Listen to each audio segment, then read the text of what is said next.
This is from FBI Director Kash Patel.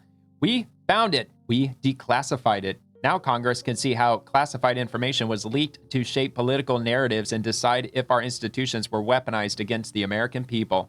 Exclusive Democrat whistleblower told the FBI that Schiff okayed the leaking of classified intelligence to hurt Trump. Uh-oh. This is now the third scandal that Adam Schiff is involved in.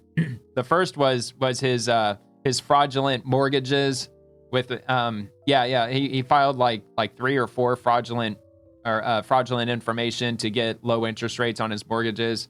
And the other one, what was the other one? It was like just yesterday. Oh yeah. They've now confirmed that he's been directly tied to 2 companies who are under criminal investigation regarding the Burisma holdings, the Hunter Biden on the board of that Ukrainian gas company. Yeah, apparently Adam Schiff was getting a lot of money from a couple companies that are directly tied to Burisma Holdings, and apparently he's under investigation for that too. So this is now the third thing that I've read that Adam Schiff is now being looked at.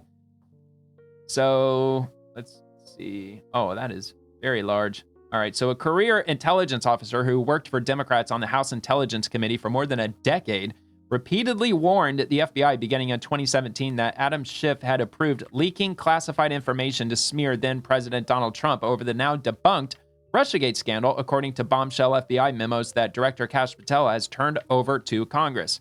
And by the way, he at the time, well, at least during the Trump impeachment, he was the chairman of the Intelligence Committee. Adam Schiff was.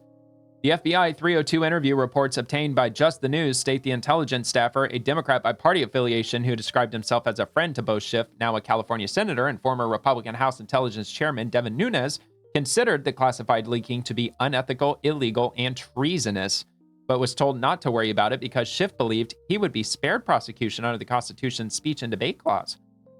No publicly disclosed opinion from the Attorney General or the Solicitor General can be found making that determination as a matter of law, but officials told Just the News that DOJ officials showed little interest in pursuing Schiff when the allegations were brought to them years ago, citing the very same excuse the lawmaker had offered.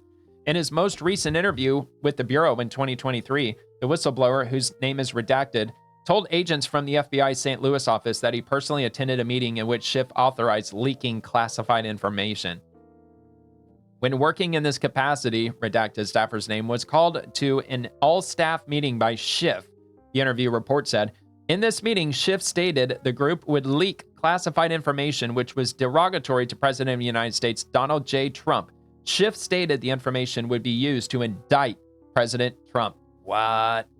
The whistleblower told investigators that he stated this would be illegal, and upon hearing his concerns, unnamed members of the meeting reassured that they would not be caught leaking classified information, the 2023 interview report stated. The staffer made similar claims to agents in the FBI's Washington field office as early as 2017, shortly after Trump took office for his first term. You can read the FBI interview reports right here, which I will link in the description.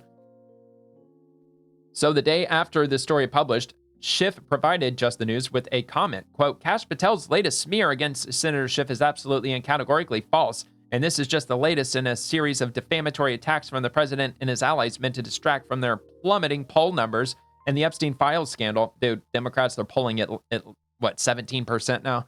Schiff told Just the News. Anyway, these baseless smears are based on allegations that were found to be not reliable, not credible, and unsubstantiated from a disgruntled former staffer who was fired by House Intelligence Committee for cause in early 2017, including for harassment and potentially compromising activity on official travel for the committee. I mean, you got proof of that.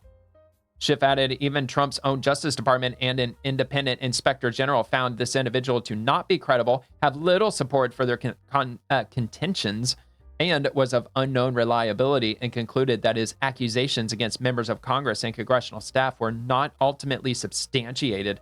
The alleged leaks fall outside the statute of limitations for prosecution on most legal theories, but the revelations nevertheless come at a sensitive time for Schiff, who recently was referred to the Justice Department for possible prosecution for potential mortgage fraud based on a story first written by Just the News. It's not just mortgage fraud, it's bank fraud and it's wire fraud. And I believe that the minimum for all three all 3 counts that he could be facing. He could be facing a minimum of like 10 years in prison. I think it was 10 years in prison, if not longer than that. So that would be quite interesting and admittedly satisfying to see. So officials also said some of the DOJ officials who declined to prosecute a rash of classified leaks during the Russiagate affair remain employed in positions of power, a matter that may be of interest to lawmakers in Congress. For years, certain officials used their positions to selectively leak classified information to shape political narratives. Yeah, they did that all the fucking time. Patel told Just the News on Monday, it was all done with one purpose, to weaponize intelligence and law enforcement for political gain. Those abuses eroded public trust in our institutions, he added. The FBI will now lead the charge with our partners at DOJ, and Congress will have the chance to uncover how political power may have been weaponized to restore accountability, he said. Schiff, who previously served as the ranking member and then chairman of the House Permanent Select Committee on Intelligence, okay, that was the one he was chairman of, before ascending to the Senate, pushed false allegations of Trump-Russia collusion for many years and touted British ex-spy Christopher Steele's discredited dossier, even reading multiple baseless claims from it into the congressional record in March 2017. Yep, he did. Fucking insane. The whistleblower began approaching the FBI that same year.